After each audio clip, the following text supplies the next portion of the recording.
Bismillahirrahmanirrahim. Assalamualaikum warahmatullahi wabarakatuh.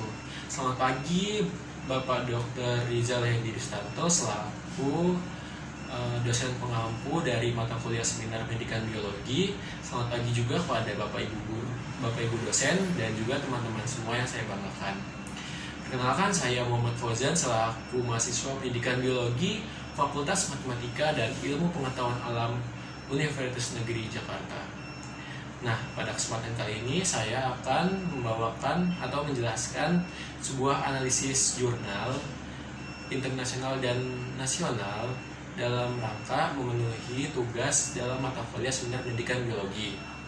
Nah, pertama-tama kita langsung saja ke analisis jurnal nasional yang berjudul The Effect of Personality and Intention to Act Toward Responsible Environmental Behavior.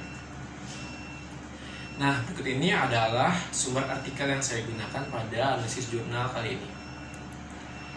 Nah, tujuan dari penelitian ini adalah mahasiswa diharapkan dapat mengetahui pengaruh antara personality dengan intention to act terhadap RIB siswa. Nah, kita masuk ke dalam fakta-fakta penting, di mana fakta penting ini dibagi menjadi 4 bagian. Yang pertama ada pendahuluan, yang kedua ada metodologi penelitian, yang ketiga ada hasil dan pembahasan, yang terakhir ada kesimpulan. Nah, kita masuk ke bagian pendahuluan.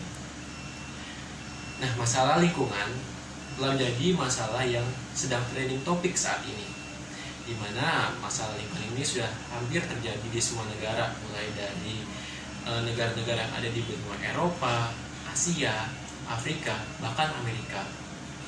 Berbagai faktor diindikasikan sebagai pemicu dari masalah lingkungan, seperti adanya perubahan iklim, adanya perubahan sumber daya alam, adanya perubahan teknologi dan pembangunan, adanya pencemaran seperti pencemaran air, tanah, dan sebagainya. Dan yang paling krusial adalah adanya aktivitas manusia. Mengapa disebut krusial? Karena aktivitas manusia memiliki peran sebagai agen pelestarian lingkungan. Nah, keadaan ini mengacu pada kemampuan manusia untuk bertanggung jawab dalam upaya mengelola dan menyelesaikan masalah lingkungan saat ini. Nah, banyaknya kasus lingkungan yang berawal dari rendahnya tanggung jawab terhadap lingkungan sehingga berdampak pada perilaku yang cenderung sering merusak lingkungan. Alhasil perlu dibentuk adanya usaha yang relevan dalam mengatasi berbagai masalah lingkungan dengan mengubah perilaku dan tanggung jawab manusia itu sendiri.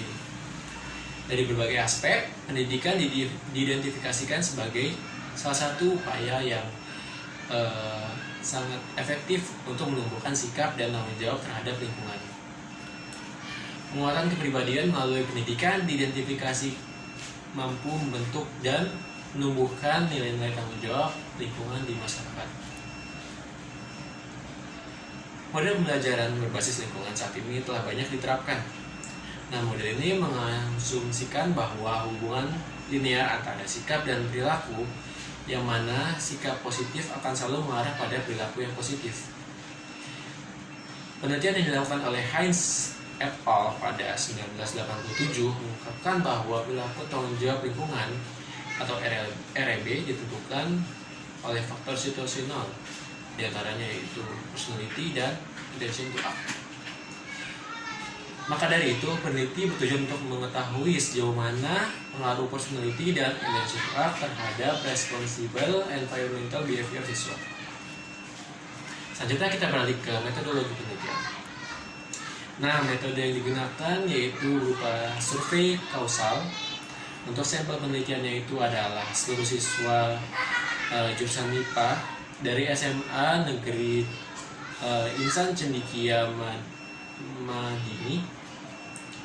Untuk teknik pengambilan sampelingnya itu adalah simple random sampling yang diambil dari 90 siswa kelas 12 MIPA. Dan untuk teknik analisis datanya itu menggunakan uji normalitas yang dilanjutkan dengan uji koefisien korelasi.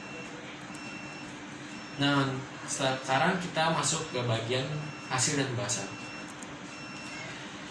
Hasil uji normalitas Kolmogorov-Smirnov pada variabel penelitian personality, yakni sebesar 0,166, sedangkan nilai signifikasi variabel intention to act dan RIB masing-masing adalah 0,92 dan 0,068.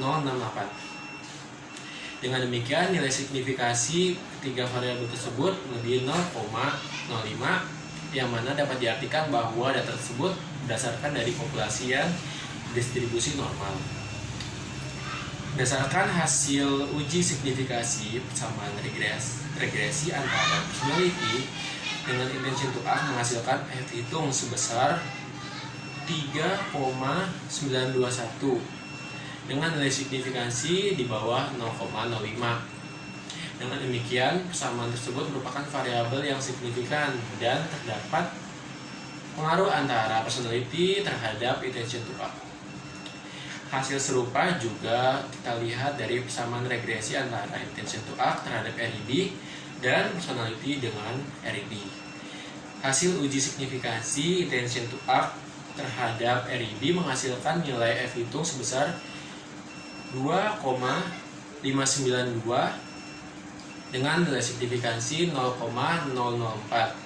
Sedangkan nilai F hitung untuk personality terhadap RIB adalah 3,117 dengan nilai signifikansi yaitu 0,002. Nah, bisa kita lihat dari tabel berikut. Dapat disimpulkan bahwa terdapat hubungan yang signifikan antara intention to act dan RIB, serta hubungan signifikan antara personality dengan RIB.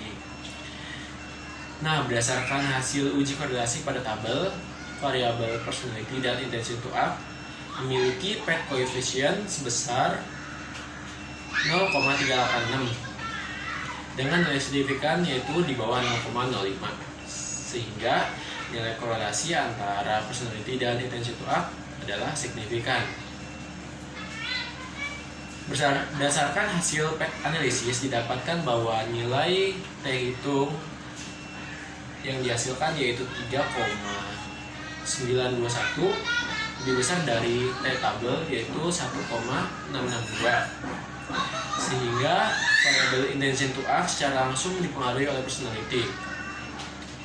Dengan demikian dapat dipastikan bahwa kepribadian berpengaruh positif terhadap kesediaan seseorang untuk terjun langsung dalam bertindak terhadap kerusakan lingkungan. Berdasarkan hasil PET analisis didapatkan bahwa hubungan antara intention to act dengan RIB menghasilkan nilai T hitung sebesar 1,981 yang mana melebihi dari T table sebesar 1,662. Hasil ini menunjukkan bahwa perilaku bertanggung jawab siswa dipengaruhi secara positif oleh intention to act siswa. Dengan demikian dapat disimpulkan bahwa hubungan positif antara personality dengan intention to act dapat membuat siswa cenderung mampu melakukan tindakan yang bertujuan untuk menjaga lingkungan. Namun, berdasarkan hasil PET analisis didapatkan bahwa terdapat pengaruh tidak langsung antara personality dengan RIB. Nah, hasil ini menunjukkan bahwa kepribadian secara tidak langsung mempengaruhi tingkah laku siswa, tapi melalui keinginan dari siswa itu tersendiri. Nah, secara konseptual dapat dikaitkan apabila siswa memiliki kepribadian yang positif, secara tidak langsung maka siswa tersebut juga akan memiliki tanggung jawab terhadap lingkungan karena memiliki niat untuk bertindak. Nah, berbagai faktor kepribadian mempengaruhi perilaku bertanggung jawab terhadap lingkungan. Nah, faktor kepribadian inilah yang menentukan seseorang dalam bertindak dan berperan dalam melindungi dan melestarikan lingkungan. Beberapa hal yang dapat diamati sebagai indikator tumbuhnya tanggung jawab lingkungan siswa antara lain yaitu terlibatnya dalam aksi lingkungan dan perilaku yang secara khusus berkaitan dengan aktivitas mereka sehari-hari. Namun indikator tanggung jawab lingkungan secara tidak langsung tumbuh dalam diri siswa, melainkan berdasarkan hasil dari budaya belajar yang kondusif dengan memperlihatkan keterampilan berpikir yang lebih dalam, sehingga dapat mengambil keputusan dan bertanggung jawab terhadap lingkungan di sekitarnya secara komprehensif. Selanjutnya, kesimpulan. Nah, berdasarkan hasil penelitian ini didapatkan bahwa pengaruh langsung antara personality dengan intention to act, serta juga adanya pengaruh antara intention to act terhadap REB, sedangkan personality berpengaruh secara tidak langsung terhadap REB melalui intention to act. Nah, berdasarkan hasil penelitian tersebut, perlu adanya upaya yang sistematis dalam meningkatkan perilaku tanggung jawab siswa melalui proses pembelajaran yang berintegrasi pada subjek. Hal tersebut bertujuan agar siswa mampu menumbuhkan kepribadian dan memiliki pandangan yang baik tentang manajemen dan tanggung jawab terhadap lingkungan. Nah, pertanyaan yang muncul, apakah REB siswa di Indonesia sudah cukup memenuhi kriteria yang baik? Nah, untuk konsep utama dan tanggapannya ini, artikel ini membahas penelitian tentang pengaruh personality dan intention to act terhadap REB. Nah, berdasarkan penelitian ini, kita menjadi paham bahwa kepribadian tidak secara langsung mempengaruhi tingkah laku siswa yang bertanggung jawab terhadap lingkungan, melainkan melalui keinginan untuk bertindak. Nah, hasil penelitian ini disajikan secara jelas dan cukup mudah dipahami, akan tetapi pada bagian metode itu kurang memperlihatkan parameter dari penilaiannya. Nah, namun dibalik dari kekurangan jurnal ini, artikel ini masih cukup mudah untuk kita pahami. Nah, kosakata dan istilah baru, saya menemukan kata intention to act yang berarti ungkapan kesediaan dan komitmen individu untuk terlibat dalam perilaku tertentu, misalnya yaitu perilaku bijak terhadap lingkungan. Nah, untuk refleksinya itu, setelah menganalisis artikel ini, saya dapat meningkatkan pemahaman saya terkait dengan variabel yang berhubungan dengan REB siswa, sehingga dapat memberikan bekal bagi saya untuk membuat artikel ilmiah berikutnya. Terima kasih.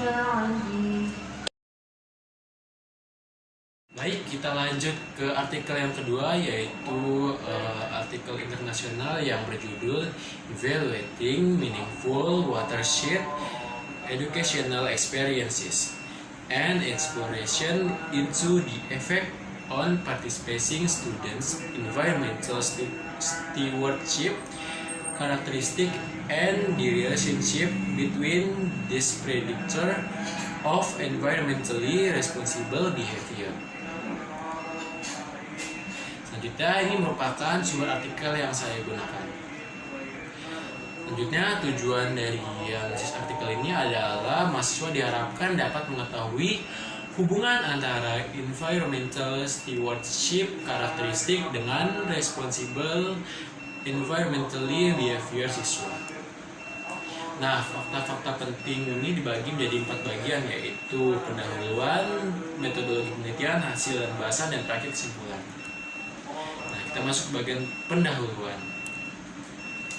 Nah, menurut penelitian yang dilakukan oleh Heinz pada tahun 1987 dan Hungerford and Fogg pada tahun 1990, menjelaskan bahwa terdapat beberapa variabel yang mempengaruhi REB, antara lain yaitu knowledge of issue and action, environmental sensitivity, locus of control, personal responsibility, and intention to act.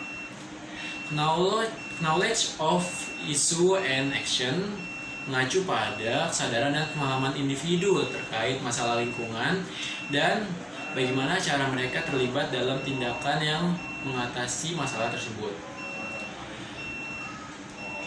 Environmental sensitivity mengacu pada empati individu atau sikap terhadap lingkungan. Locus of control mengacu pada keyakinan suatu individu tentang sejauh mana yang mereka dapat lakukan untuk melakukan tindakan mereka. Selanjutnya ada personal responsibility, yaitu mengacu pada norma-norma atau perasaan bahwa seorang memiliki kewajiban untuk melindungi lingkungan. Selanjutnya ada intention to act, yaitu ungkapan ketersediaan dan komitmen individu untuk terlihat dalam perilaku tertentu. Misalnya yaitu perilaku menjaga lingkungan.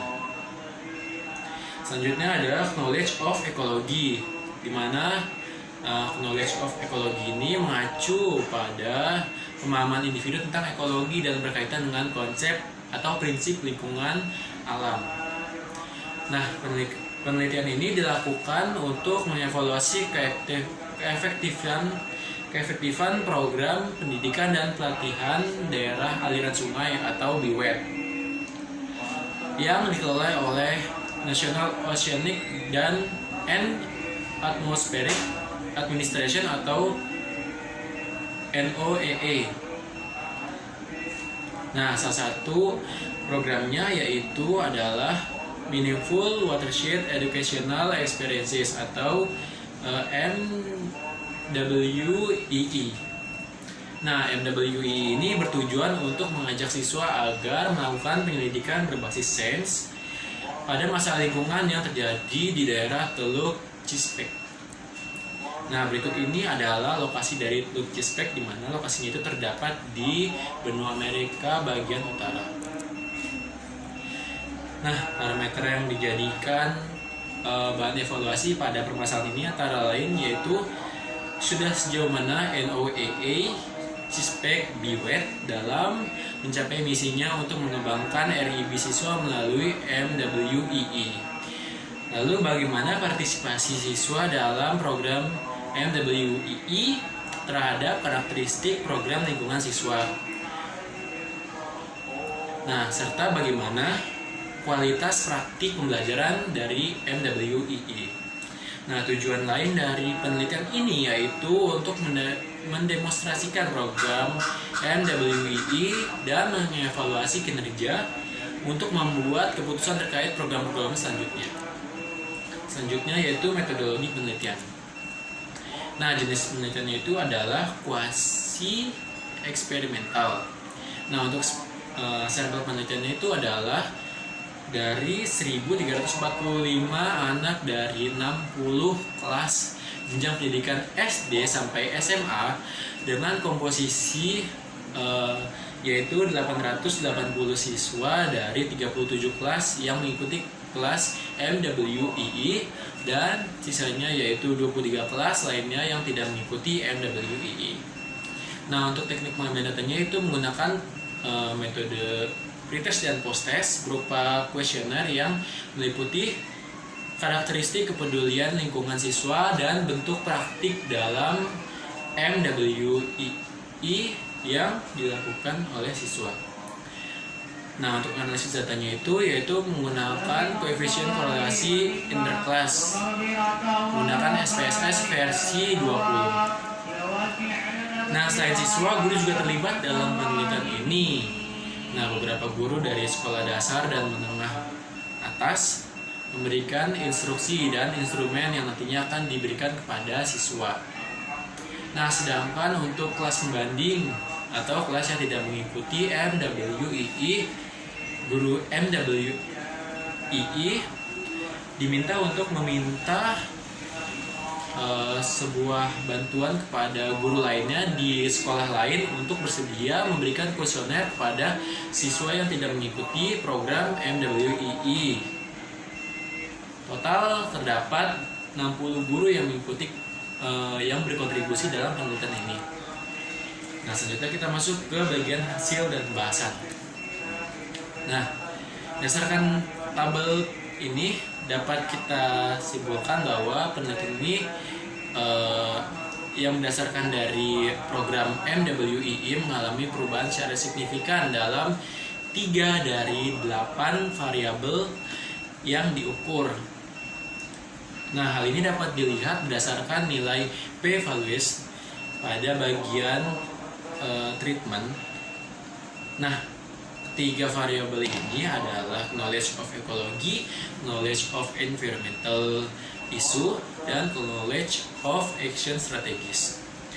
Nah, selain itu terdapat dua variabel yang mendekati nilai signifikan, yaitu individual locus of control dan intention to act. Nah, selanjutnya berdasarkan tabel kedua, dapatkan bahwa MWEE memberikan statistik yang signifikan terhadap perubahan intention to act, personal responsibility, dan knowledge of issue, serta individual locus of control, knowledge of action, dan knowledge of ekologi siswa. Sedangkan MWEE kurang memberikan dampak yang signifikan dalam perubahan environmental sensitivity dan locus of control dari siswa. Nah, siswa yang memiliki environmental sensitivity dan personal responsibility yang kuat mendapat skor yang lebih tinggi dalam intention to act, dan siswa dengan knowledge of ekologi yang lebih tinggi mendapatkan skor yang lebih rendah dalam memiliki intention to act. Nah, hal ini berarti bahwa siswa yang memiliki pengetahuan ekologi yang luas belum tentu memiliki niat yang kuat untuk berkontribusi dalam menjaga lingkungan. Nah, sebaliknya, siswa yang memiliki tanggung jawab dan kepekaan lingkungan yang tinggi lah yang memiliki niat lebih besar dalam berkontribusi di bidang lingkungan. Akan tetapi, seluruh variabel yang diuji dalam penelitian ini mempunyai pengaruh dalam mengidentifikasi parameter intention to act dan RIB siswa. Sedangkan pada kelas pembanding atau kelas yang tidak mengikuti program MWEE, tidak terjadi hal yang signifikan secara statistik dalam 3 karakteristik variabel yang diukur, yaitu environmental sensitivity, personal responsibility, dan group locus of control. Hal ini dikarenakan siswa kurang berpartisipasi dalam aktivitas di luar ruangan. Selain itu, peneliti juga tidak tahu tentang jenis pembelajaran lingkungan yang mereka alami di sekolah. Misalnya, sudah sejauh mana siswa berpartisipasi dalam kegiatan melestarikan lingkungan. Nah, siswa ini juga mungkin merasa bahwa masalah lingkungan bukan tanggung jawab dia, tapi merupakan tanggung jawab dari orang lain. Nah, kurangnya group locus of control pada siswa mungkin saja dikarenakan mereka tidak memiliki kesempatan untuk terlibat langsung dalam tindakan kolaboratif lingkungan.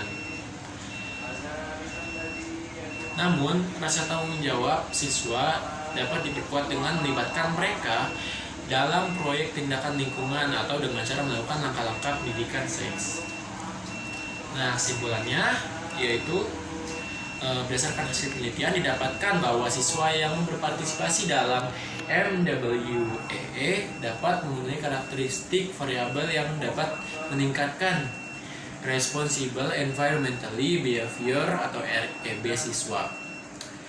Nah, ke-8 variabel tersebut ialah environmental sensitivity, knowledge of ecology, knowledge of environmental issue, selanjutnya personal responsibility, knowledge of environmental action strategy, individual and group of locus of control, dan yang terakhir yaitu intention to act. Nah, pertanyaan yang muncul yaitu apakah pembelajaran berbasis meaningful watershed educational experiences atau MWEE dapat diterapkan di sistem pendidikan Indonesia agar dapat mengembangkan responsible environmental behavior dari siswa? Selanjutnya, konsep utama dan tanggapannya yaitu artikel ini membahas tentang penelitian pengaruh meaningful watershed educational experiences atau program MWEE siswa dalam melakukan memenuhi variabel yang dapat meningkatkan RIB siswa. Nah, hasil penelitian ini disajikan secara jelas dan cukup mudah untuk dipahami, akan tetapi terdapat kekurangan dalam bagian pembahasan di mana jangkauan materinya seringkali melebihi dari topik yang dibahas. Namun dibalik dari kekurangan ini, artikel ini masih mampu dapat cukup mudah dipahami dan juga dapat memberikan kita pengetahuan lebih luas tentang dari responsible environmentally behavior atau REB siswa. Nah, kosakata atau istilah baru yang saya temukan pada artikel ini yaitu knowledge of issue and action, yang merupakan salah satu variabel yang mengacu pada kesadaran atau pemahaman individu terkait masalah lingkungan dan bagaimana cara mereka terlibat dalam tindakan yang membantu mengatasi masalah tersebut. Selanjutnya adalah cost of control, yaitu salah satu variabel yang mengacu pada keyakinan suatu individu tentang sejauh mana yang dapat mereka lakukan untuk merubah tindakan mereka. Nah, selanjutnya terakhir ada intention to act, yaitu ungkapan kesediaan dan komitmen individu untuk terlibat dalam perilaku tertentu, misalnya yaitu perilaku menjaga lingkungan. Nah, terakhir refleksi, yaitu setelah menganalisis artikel ini saya mendapatkan pemahaman tentang variabel yang berhubungan dengan REB siswa, sehingga dapat memberikan bekal bagi saya untuk pembuatan artikel ilmiah selanjutnya. Ya, itu saja pembahasan jurnal nasional dan internasional dari saya. Kurang lebihnya mohon maaf. Wassalamualaikum warahmatullahi wabarakatuh.